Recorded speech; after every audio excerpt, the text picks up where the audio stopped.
Eh bien, bonsoir à tous. Bienvenue dans le gros chat. Nous recevons ce soir le sociologue Dominique Cardon, qui va répondre aux Bonsoir. questions de Jean-Marc Manac, de retour de l'hôpital. Bonsoir Dominique.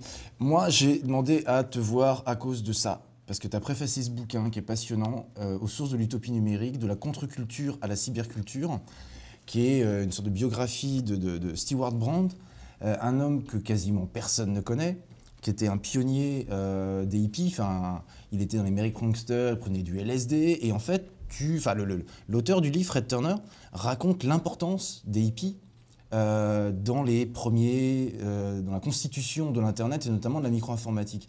Et moi, la première question que je voudrais te poser, c'est la majeure partie des gens, quand on leur demande d'où ça vient Internet, ils vont dire ouais, c'est lié au nucléaire. Comment ça se fait qu'on a cette mythologie du nucléaire et pas du tout cette mythologie des hippies? Mais parce que pour inventer Internet, en fait, il a fallu regrouper plein de choses très différentes. Donc, il y a une histoire militaire de l'Internet, enfin, en tout cas pour les financements militaires, notamment pour les normes techniques de l'Internet. Mais il a fallu aussi inventer le logiciel libre, et ça s'est joué dans les universités avec les hackers au MIT. Puis il a fallu inventer les premiers usagers, et les premiers usagers, ils ont réclamé que la micro-informatique n'appartienne pas aux gros laboratoires industriels ou aux gros laboratoires universitaires, mais qu'elles appartiennent aux individus, et ils ont inventé la micro-informatique. Et ça s'est vraiment joué au sein des communautés hippies qui vont émerger de toute la mouvance contre-culturelle de la Californie des années 70, du début des années 70. Et là, il y a un rôle éminent, en fait, dans l'invention de la micro-informatique et du coup, dans les premières connexions Internet de la contre-culture hippie californienne, qui va être, d'une certaine manière, c'est les premiers utilisateurs de l'Internet qui ne sont pas des techniciens, des ingénieurs ou des informaticiens, mais qui sont des gens qui vont se servir du réseau pour faire communauté, pour discuter de leurs valeurs, pour essayer de construire une société émancipée. Et là, ils vont être, d'une certaine manière, ils vont jouer un rôle décisif dans l'histoire d'Internet. Hein, et c'était le grand thème de l'invention de l'ordinateur personnel. Il faut augmenter son esprit, c'est exactement comme le LSD. Et ça s'est joué à Menlo Park entre 68 et 76. Et les gens qui l'ont produit appartenaient vraiment à cette idée des communautés contre-culturelles. Les communautés hippies voulaient faire exil de la société. Ils voulaient quitter la société qu'ils détestaient parce qu'elle était capitaliste, parce qu'elle était patriarcale, parce que le mandarinat s'était mis en place, parce qu'il y avait du sexisme. Et ils voulaient faire exil dans des communautés. Ils ont tenté de le faire dans des forêts et puis de vivre entre eux sur un modèle de vie émancipé. Euh, et ça n'a pas marché, c'était un échec. D'une certaine manière, la vie réelle refaisait surface. Il y avait des inégalités de sexe, de race, de conditions, de diplômes. Et c'est à ce moment-là qu'arrive Internet et la micro-informatique, avec cette idée qu'on peut refaire communauté. Ce projet qu'on a échoué dans la vie réelle, on va peut-être pouvoir le réussir en ligne. Et ce que va permettre de faire la vie en ligne, c'est cette transformation radicale. Et là, on voit toute l'histoire que ça a eu sur Internet, c'est qu'on va pouvoir être anonyme. On va pouvoir être caché derrière un avatar. On va pouvoir porter un masque, comme les personnes que je vois là sur l'écran. Et derrière ce masque, nos différences sociales, nos différences d'âge, nos différences de sexe, nos différences de diplôme, on va pouvoir les faire disparaître. On va être à égalité. Et l'anonymat s'est inscrit comme ça dans le code génétique de l'Internet comme étant une condition possible de l'égalité des individus. Donc on n'est pas un numéro, on est un avatar. Et moi, ce que j'ai découvert, c'était Stewart Brand, qui est apparemment à l'origine de la phrase « l'information veut être libre ». Pour arriver à être libre, il faut connecter des gens sans forcément leur demander de s'identifier. Stewart Brand n'exigeait pas l'anonymat, mais ce qui était important, c'était que chacun puisse être authentiquement soi-même, c'est-à-dire retrouver d'une certaine manière une sorte de transparence à soi dans lequel on peut exprimer sans avoir à porter les masques sociaux qu'on a habituellement à porter dans la vie de tous les jours, retrouver une sorte de vérité de l'individu. Parce que quand on est caché derrière le masque, on peut retrouver quelque chose qui nous exprime de façon plus authentique, de façon plus sincère, sans avoir à obéir aux codes sociaux qui nous oppriment et qui nous aliènent dans la vie de tous les jours. Le paradoxe, c'est donc qu'il faut être caché pour que l'information soit libre, circule, et qu'on ait le plus d'authenticité. On théorise beaucoup sur 4chan, mais finalement, est-ce que c'est pas une énorme farce d'adolescents qui a aucune envie de respecter, quelle que soit la règle, aucune forme de Dieu, ni maître, ni de règle, ni de politique, ni rien. C'est juste une blague d'adolescent qui réfléchit pas. Moi, je suis entièrement d'accord pour dire que c'est une énorme blague. Hein. C'est ce moment ce moment central de l'adolescence et un peu plus tard, hein, parce qu'en fait, sur 4chan, il y a des ados, mais il y a surtout des jeunes adultes, en fait, hein, qui est la farce, l'incroyable farce, l'éclat de rire, et ce sentiment subversif de ne pas être comme les autres, ou d'être entre soi contre les autres, ou de jouer avec les autres pour les retourner et les détourner. Donc il y a un côté carnavalesque, en fait, hein, mais c'est cette fonction sociale essentielle du carnaval qui est d'inverser toutes les valeurs, de les jouer les unes contre les autres, de regarder jusqu'où on peut les malaxer, les retourner, les contredire le politiquement correct, déstabiliser les valeurs qu'on nous avait apprises. Donc il y a l'idée que dans 4chan, on joue la communauté contre le reste des institutions. Il y a un autre truc qui m'intéresse sur 4chan, c'est que il n'y a plus d'auteur. C'est-à-dire que là, on est sur un site qui produit, qui crée énormément d'images, notamment beaucoup d'images, mais où il n'y a pas d'auteur parce que tout est anonymous, il n'y a rien qui est signé, brandé, c'est même pas marqué le logo 4chan, on ne sait pas qui les a créés.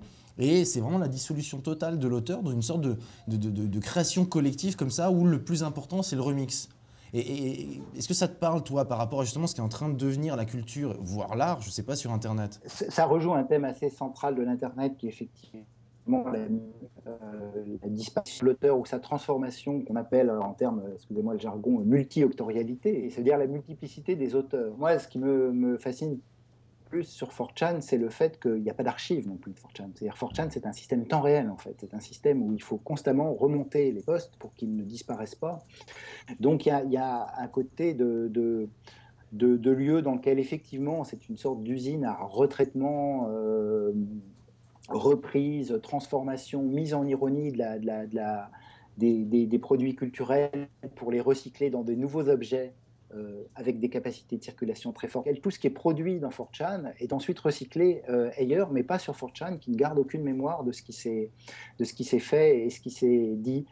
Du coup, effectivement, les auteurs, ils sont des sortes de contributeurs, provocateurs, animateurs, anonymes et sans recherche de reconnaissance particulière, en tout cas dans l'espace de 4chan.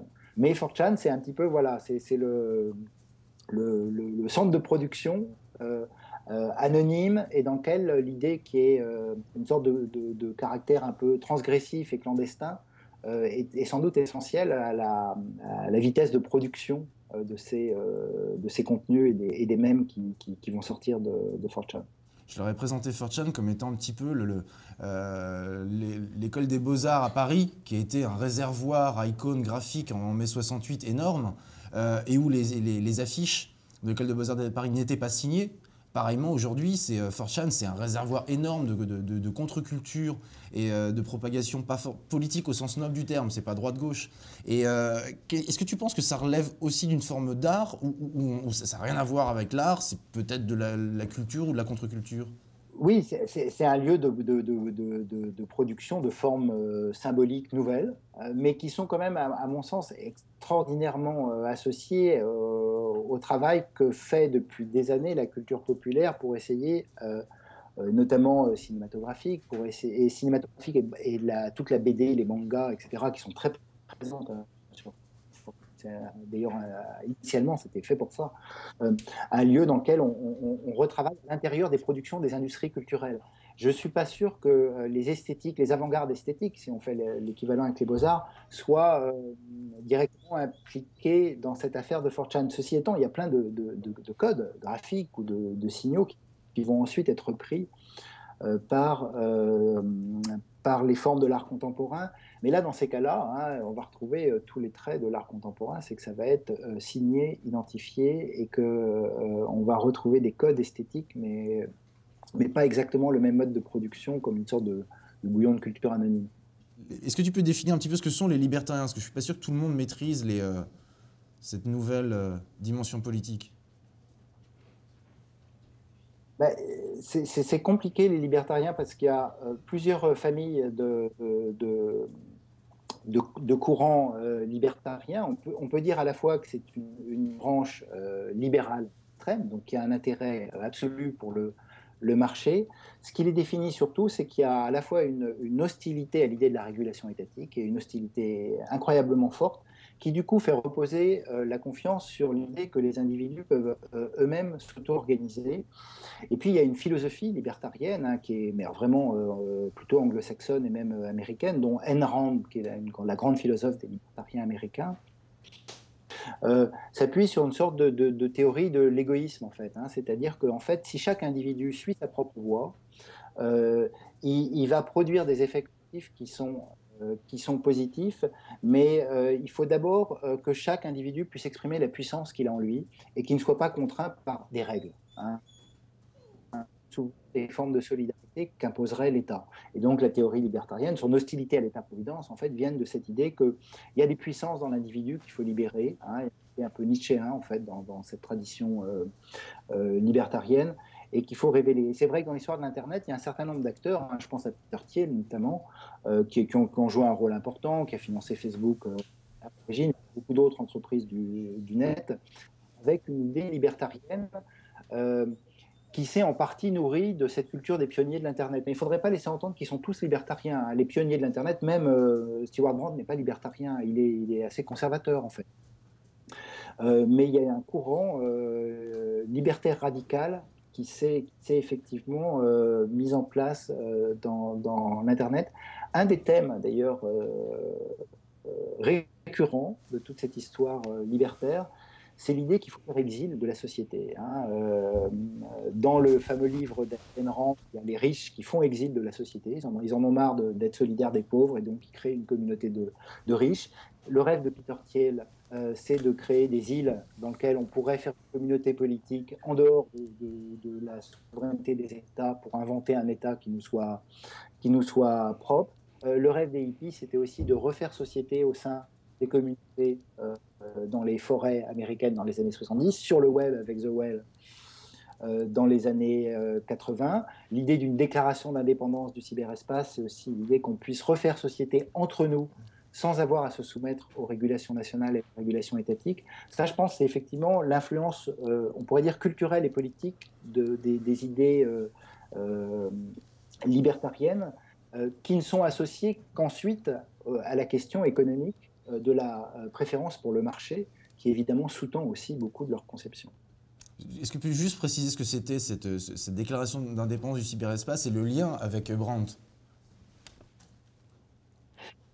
Donc c'est un des textes qui est reconnu aujourd'hui comme étant un petit peu pilier, en tout cas parce qu'il a joué un rôle important de la culture des pionniers de l'Internet. C'est un texte qui est publié tardivement, en 1996, par John Perry Barlow, qui est le parolier des Grateful Dead, qui était animateur de toutes les communautés dont on a parlé tout à l'heure, qui a participé à The Well, qui a fondé l'Electronic Frontier Foundation, qui est l'association qui milite toujours aujourd'hui de façon importante aux États-Unis pour la liberté d'expression sur Internet et préserver les droits des internautes.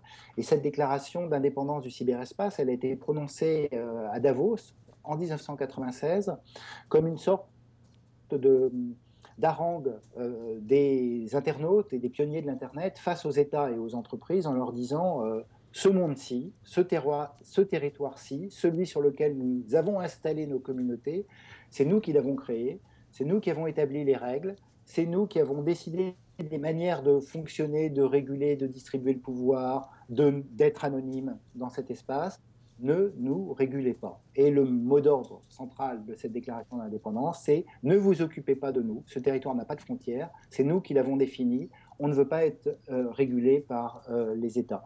Bon, d'une certaine manière, c'est vraiment un texte qui à la fois enferme et symbolise tout l'esprit de l'Internet des pionniers. Et c'est aussi 96, le moment où Internet est en train de s'ouvrir au grand public. Et évidemment, avec l'apparition des nouveaux publics, avec l'entrée massive des entreprises et avec les préoccupations de plus en plus fortes que les États vont avoir vis-à-vis du réseau, c'est le moment où Internet est en train de changer d'univers et de changer de monde et va être l'objet de la préoccupation et des entreprises et des États de façon de plus en plus forte. Et en même temps, symboliquement, c'est important parce que c'est un libertaire, grand consommateur de LSD, hippie, qui le signe et l'écrit à Davos, pas dans la ville. Il était là-bas pour présenter Internet au sommet où viennent tous les grands chefs d'entreprise. Symboliquement parlant, le fait que ce soit un hippie qui dit ça devant les chefs d'entreprise, c'est assez étonnant. Oui, bah, c'est typique de cette audace des pionniers, hein. Ils sont tous fascinants quand on les regarde, Brandt, Perry Barlow et les autres, hein. D'abord, ils vont fonder plein de choses, ils vont accompagner tout l'esprit de l'Internet. Et évidemment, c'est le genre de provocation qui leur plaisait. Donc Davos, c'était le bon endroit pour dire exactement ce qu'ils voulaient dire.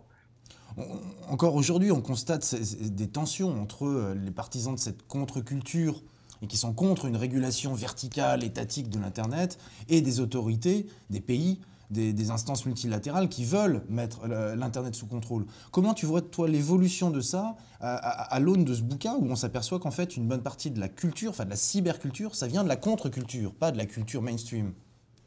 Le jeu d'arguments, d'opposition est toujours informé par l'esprit des pionniers, mais que la présence des intérêts étatiques et commerciaux fait que ça modifie sensiblement les règles du jeu. Ceci étant, quand on regarde, hein, bon, il y a une régulation de l'Internet. En fait, elle a commencé depuis très longtemps, mais qu'il y a des principes qui restent encore importants, qu'on doit à l'esprit des pionniers, la distinction éditeur-hébergeur, les questions de neutralité, la question toujours remise en cause, mais jamais complètement remise en cause du droit à l'anonymat. Donc il y a encore voilà, des valeurs qui font que cet esprit fondateur du réseau est toujours présent dans la manière dont on s'en empare aujourd'hui. Donc la grande idée des communautés, c'est de changer la société sans prendre le pouvoir. Et ça, je pense qu'en fait, là-dessus, ils ont gagné. Voilà, hein. On peut s'auto-organiser. On peut faire une encyclopédie collective en ligne sans avoir demandé aux industries culturelles et au monde du livre si on a le droit de faire cette encyclopédie. Donc on peut s'auto-organiser et créer nos zones d'autonomie, nos zones de liberté, nos zones de production. La menace, c'est effectivement que les États et les pouvoirs viennent brider cette capacité d'auto-organisation des individus. Donc là, ils perdraient. Mais en tout cas, ils n'ont pas l'intention, enfin je crois que ça ne fait pas partie du projet politique d'origine de gagner, hein. Et je crois que dans la vraie provocation subversive, il faut mordre puis fuir, hein. L'idée n'est pas du tout de mordre pour gagner et prendre le pouvoir. Mais je te remercie beaucoup en tout cas, Dominique. Et de rien, c'était un plaisir. Merci.